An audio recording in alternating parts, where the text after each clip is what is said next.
Hello, friends. I'm here to do the Get to Know Your Witches tag from the beautiful little Cosmic Crow. And I've been loving watching the videos, so I wanted to participate. And I went to print out the questions. Oh, excuse me. And of course, my printer decided to die, so I had to write some of them out. So I got my cheat sheet. Um, Number one is, does your sun sign portray you correctly? If not, do your other planetary signs. I am a Cancer, and yeah, it portrays me very well. Um, I'm the nurturing, kind of mothery type of emotional lady. That's me. What songs bring you the most magical vibes? I love the Practical Magic soundtrack and anything by Kellyanna. And I have Keep Music Pagan on my YouTube playlist, so I listen to that station a lot. Sorry, my dogs are deciding to fight right now, play fight. Of course, because I'm making a video. Bah! Anyway, um, which one of your deities, guides, or ancestors is most sarcastic with you? If this doesn't apply to you, which of your tarot oracle decks is? Um, I would say Caradwin is the most sarcastic with me. She kind of gives me a goddess 2x4 up the side of my head when I need it, because, sometimes I don't listen very well to the signs. And as far as decks go, I think my vice versa deck is the most sarcastic to me. So, yeah, I'll ask it a question and be like, duh. I already answered this for you, but here it is again, and then, it'll throw a zinger card in. Number 4 is biggest witchy mess up or misinterpretation.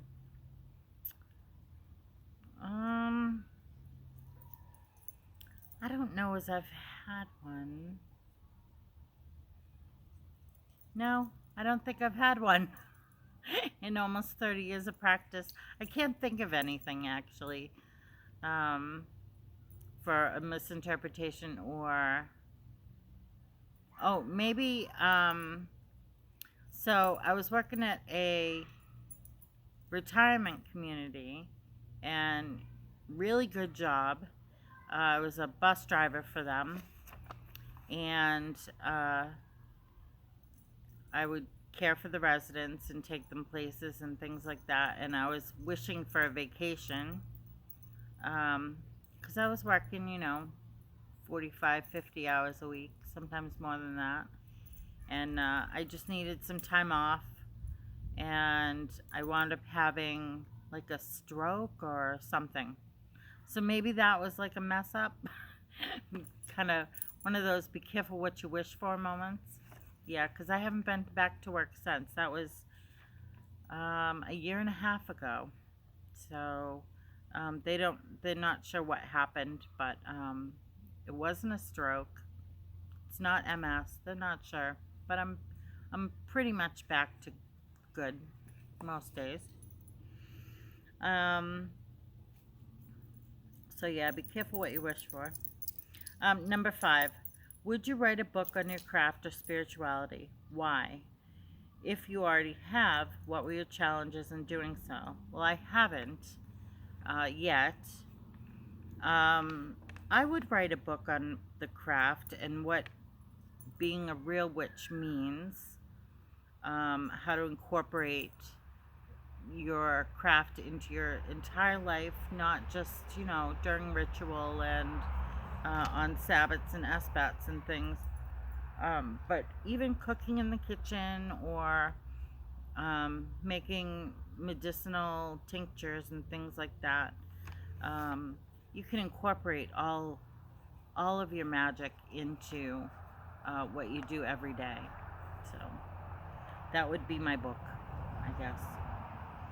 If someone wanted to summon you to this circle, what 5 items would they need? Okay, so they would need a lapis lazuli. That's my favorite stone. They would need a sword, because that's how I cast my circle. They would need blood, their blood, because I feel that blood magic is very central to my practice. I use it a lot um, because that's your life force. There's nothing that I can think of that's more magical than putting your own like fluids, any fluids, into your magic. Um, I think it gives it that extra oomph that you need. Let's see. So that's 3. What else? Um, a good incense. I love Palo Santo and sage and patchouli and dragon's blood. So any one of those. A broom, because I love brooms. And I want a nice clean circle to come visit. Of course, a pentacle. Oh my gosh. I could think of a million things. Oh, and they have to have music. I need music to dance to.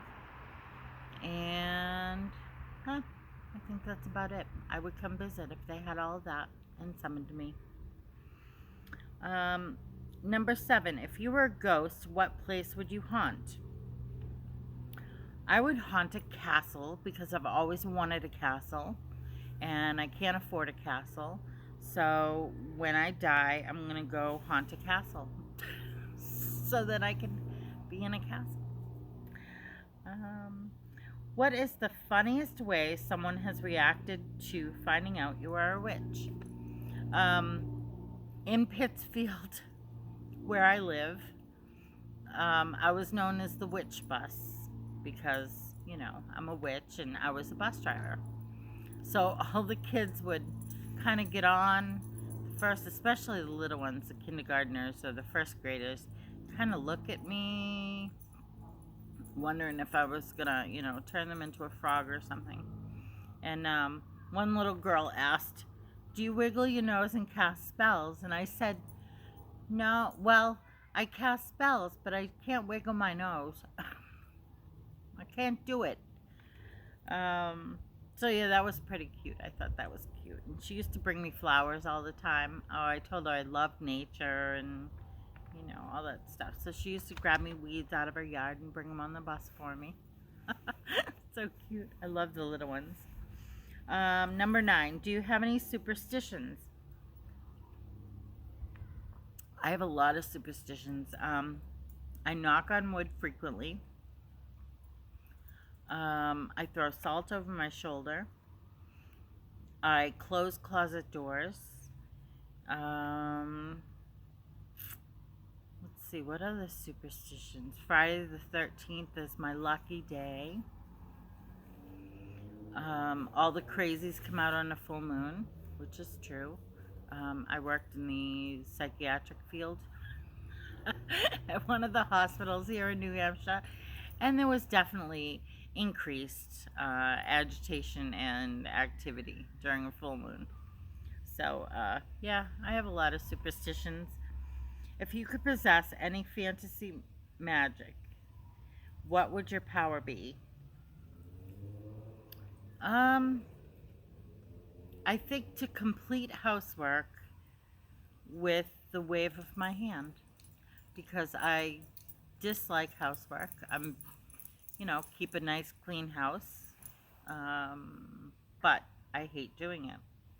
So that's when I stick on my witchy tunes and go to town. So yeah, cleaning house. Right. 11. What is something random on your altar? I have a deer skull on my altar. That's pretty random. And I think that's it. Oh, I have a palmistry statue type of thing. You know, the hand with all the lines and things on it. That's pretty random. Okay. Number 12. Oh, the top line's cut off. I gotta read. If one of the YouTubers you watch was a genie and they could grant you 3 wishes within their power, who would it be and what wishes? Okay, so what YouTuber? I would say Jennifer Willowin Starelli, and her channel is Willowin the Thrifty Witch. And I would ask for lots of money, so we'd win Powerball, a witchy community, and for my chronic illness to go away. That would be my 3 wishes. So Jen, if you're listening, yeah, you've got to gain those genie abilities. Number 13. If you could instantly become an expert in any part of your craft or spirituality, what would it be? I would say the tarot. I've been dabbling for 30 years or so. It's, yeah, 34 years. Oh my God. That's a long time.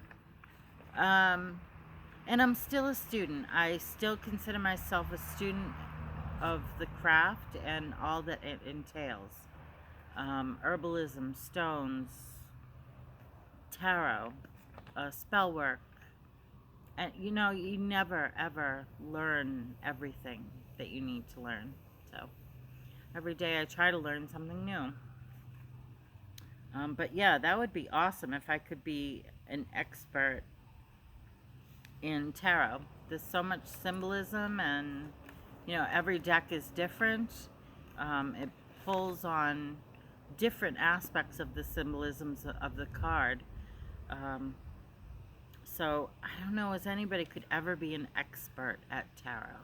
I think we're all going to continue to be students, which is okay. I enjoy it, so that's all right.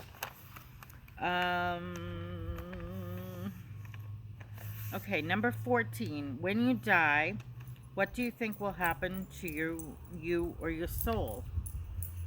I believe that we're all energy. And with that in mind, there's certain groups of people that you go through many lives with. And some you just meet and they, you know, go away during that life. And then other times, you know, in a different life, you feel drawn to somebody and they were your father in a previous life, or, you know, your best friend or your daughter, or, you know, I think that we go through these stages of life with the same group of people, you know, meeting over and over again in different aspects of a family or a friend situation, or even, you know, like a hairdresser, whatever. You probably were acquaintances in a different life, you know. So I think that we're gonna turn back into energy, meet up with our soul family, and maybe I would like to say take a rest before we're born again, only because I mean, some lives are very difficult.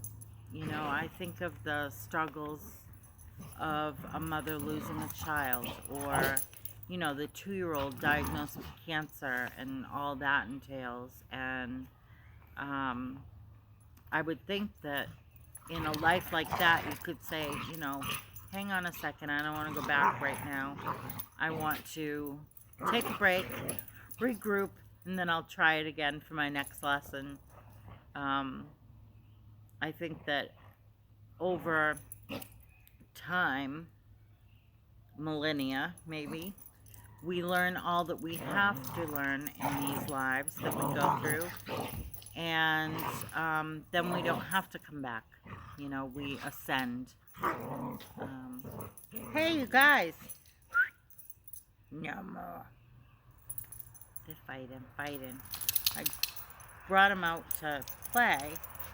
Oh, here's one. You say hi, Rocky? No, he's too short. He's not getting up to the camera. So yeah, I think that we come back and over and over and over and over again. And number 15, this is the last one.